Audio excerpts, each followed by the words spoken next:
What's up, guys? Matthew, you're ready to watch episode 1136 of One Piece. I will real quick say I do apologize for this episode being a day late. I could not record yesterday, but I am very excited to continue this Kuma flashback, and that's why this is so good. And like I'm not saying any, because there are some that are hyper focused on one character, but a lot of the really good flashbacks in One Piece, they don't just hit one character, they hit multiple. You know what I mean? They're gonna give you Kuma, they're gonna give you Bonnie. We got a lot of Ginny. You know what I mean? We're getting some of the Revolutionary Army. We're getting Vegapunk. We're getting Kizaru. This is a very stacked flashback, and I'm very excited to see it continue. It's been going for like 2 or 3 months now, something like that. So I'm scared that it's gonna end at any point. I'm not saying I don't want to be on the Kuma flashback for 800 episodes, but it's good. You know what I mean? It's hard to want to stop when it's good. You know what I mean? So I'm ready to get into it. If you guys like the video, please drop a like and leave a comment. I'd really appreciate it. I have got the full-length reactions up on Patreon. And if you like my content, I would really appreciate it if you subscribed. Let's get into it.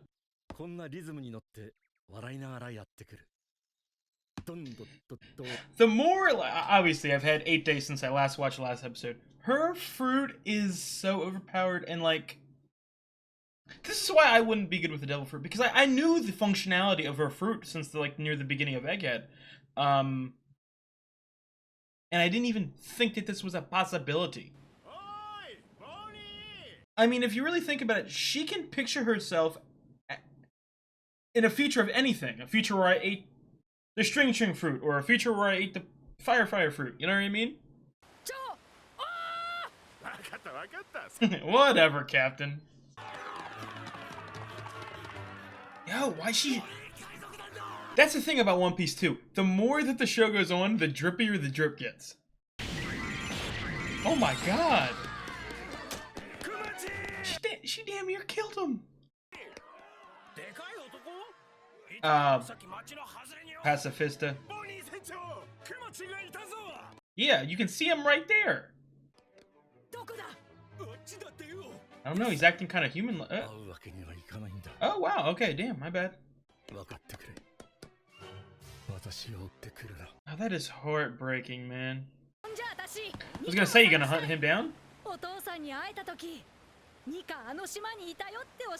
Oh, she's dude, it's another thing too, like, obviously you just subconsciously forget it because she's in a grown-up form. She's so young. Oh, this is awesome. Am I gonna see reanimated? I want to see reanimated Arlong. Wow. This stuff that they do is so awesome.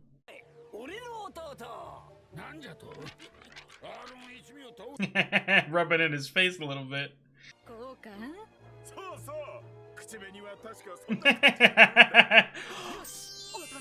That's such... Oh my god.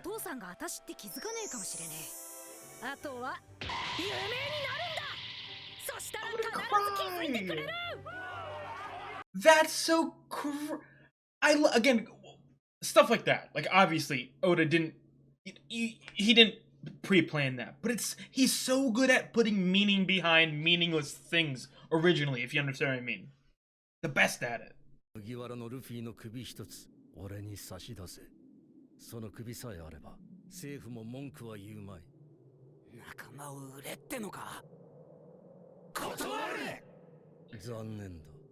Thriller Bark is actually so good. Like, it's top 20 bare minimum. It's probably top 15 arc. You know what I mean?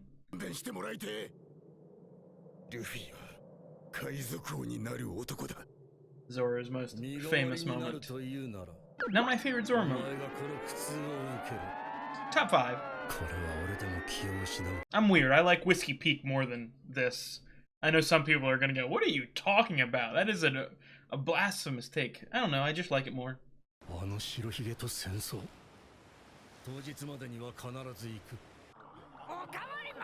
This is all... Again, I said it earlier in the episode.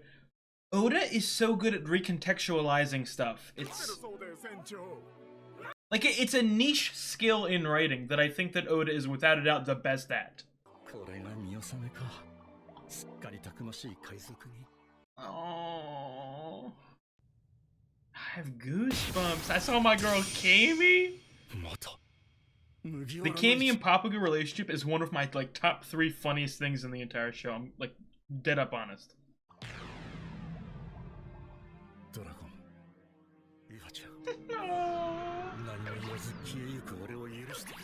Had to do what he had to do, and they know that. Although Eva's been in jail for a decent amount of time.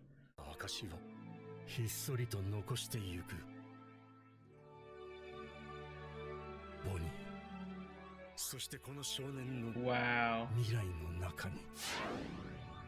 That's, dude, like, oh my, I know I say it every episode. It could be the stupidest thing, but the goosebumps.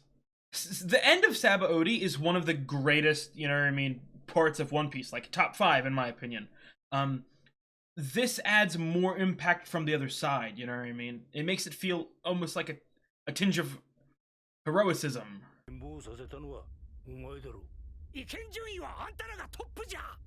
Eh.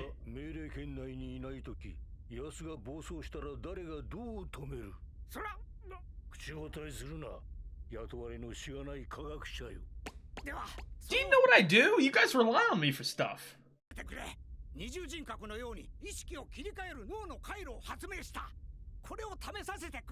No.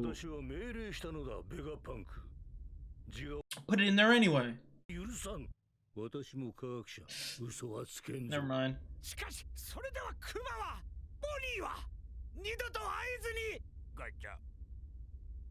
He's a despicable fellow.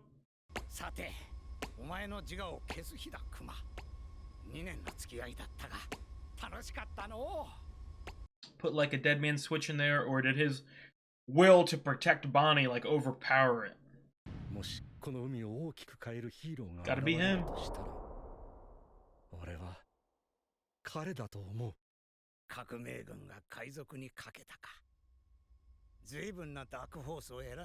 He's right, and Revolutionary Army kind of bummy until the last arc, I would assume. So no one.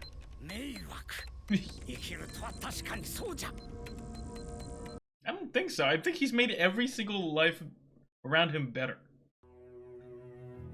Yo, why is this the most cinematic One Piece has ever been in its entire runtime? What is going on? Dude, stop this. Stop it!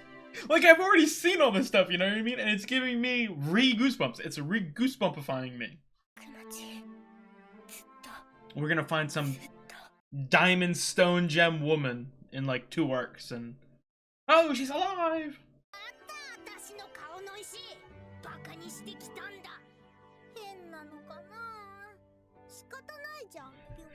This is ugly. I mean, at least the way it's animated, it looks like beautiful diamonds on your face. Like, it does not... It looks awesome.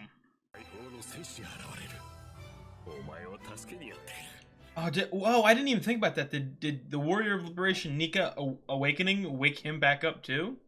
That'd be something to think about. Yeah, it's either that or just him sensing that Bonnie's in danger and him wanting to head to Egghead.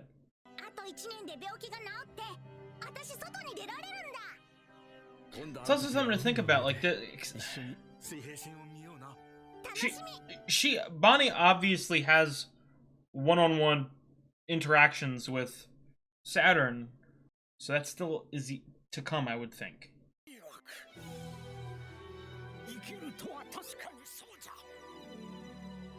Oh, wow.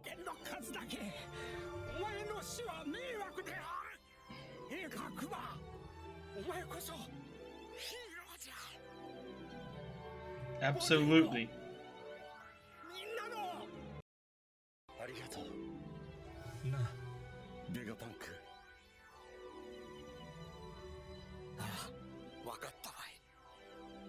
Wow.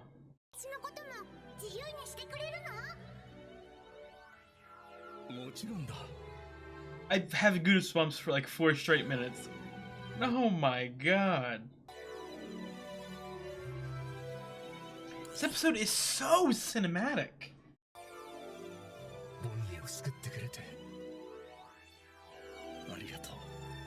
Oh, put your tongue in your mouth.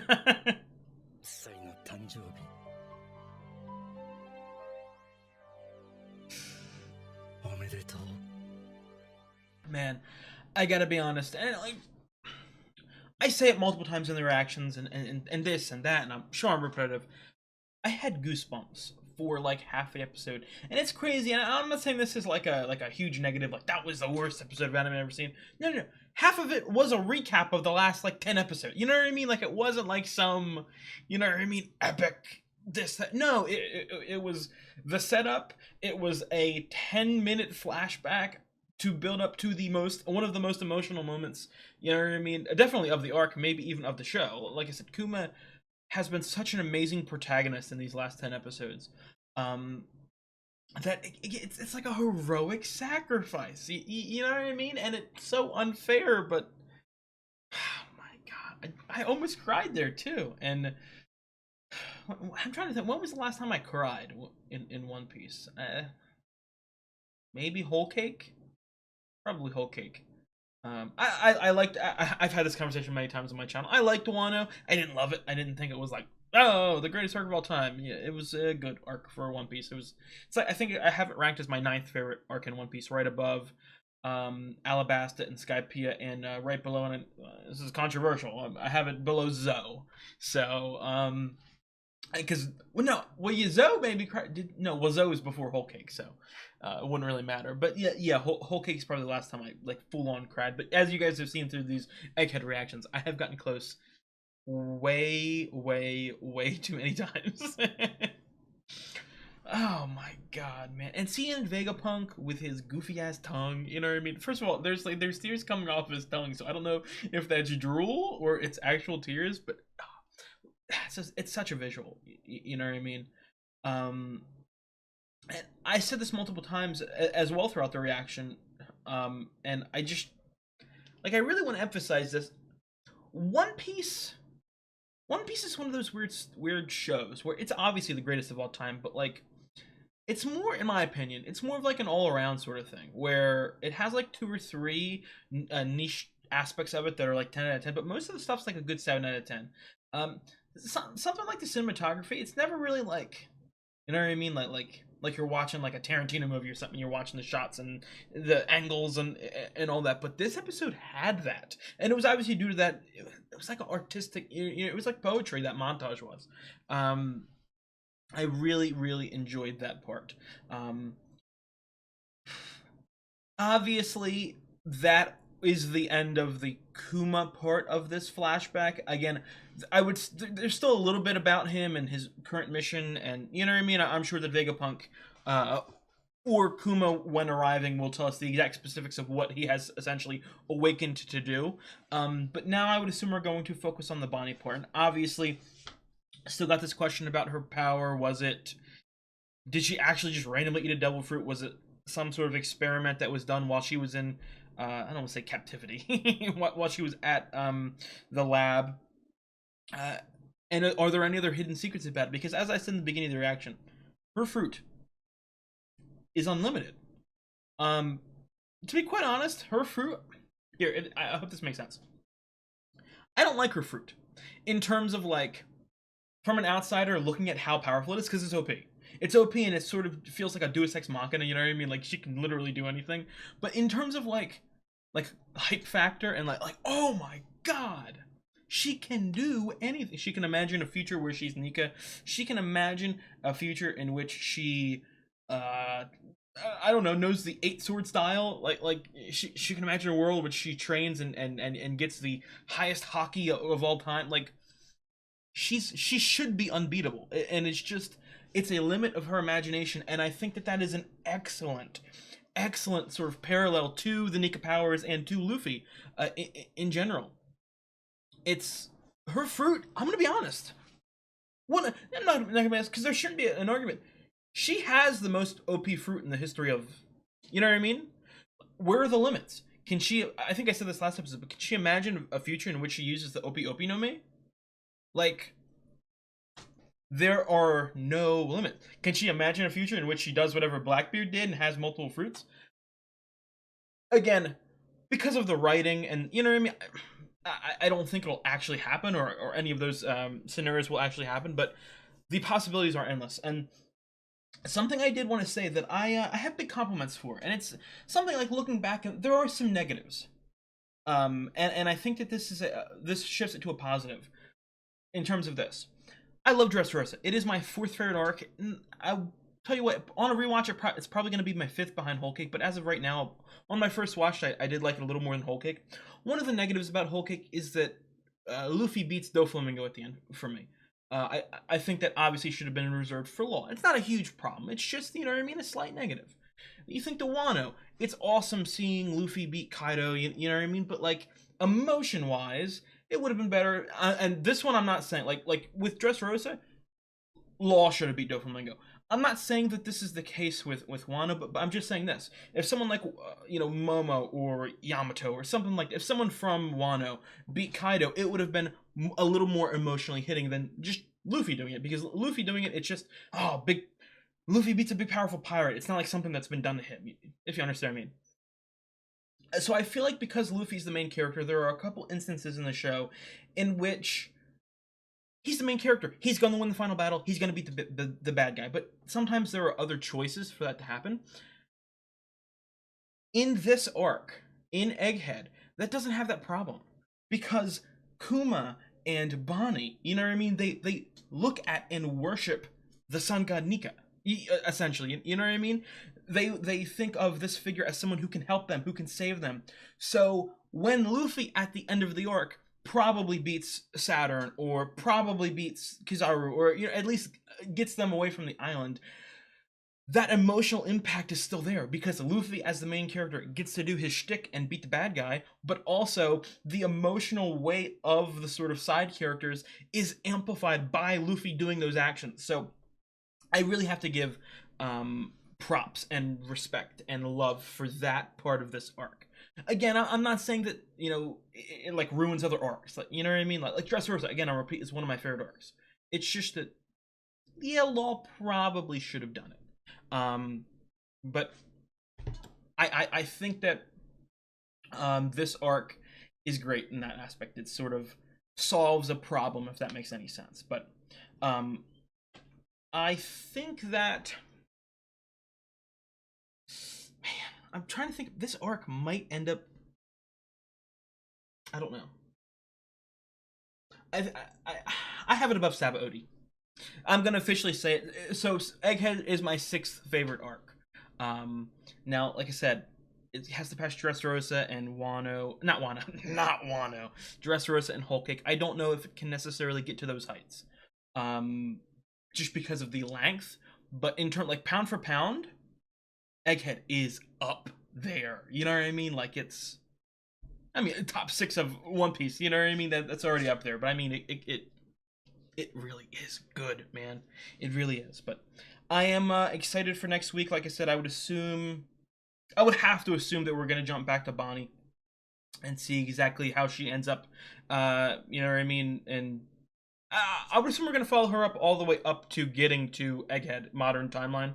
So that's probably gonna be at least 2 more episodes. I would think, maybe 3, depending on how much they stretch it out. Or again, I don't know how long that is going to be, like manga chapter wise or anything. But I am very, very, very hyped for it. I will hopefully see you guys next week. There should be a next episode next week. I think they've been lately. It feels like they've been doing like 4 episodes in a row and then 1 week off, which absolutely no problem with. Take your time with it.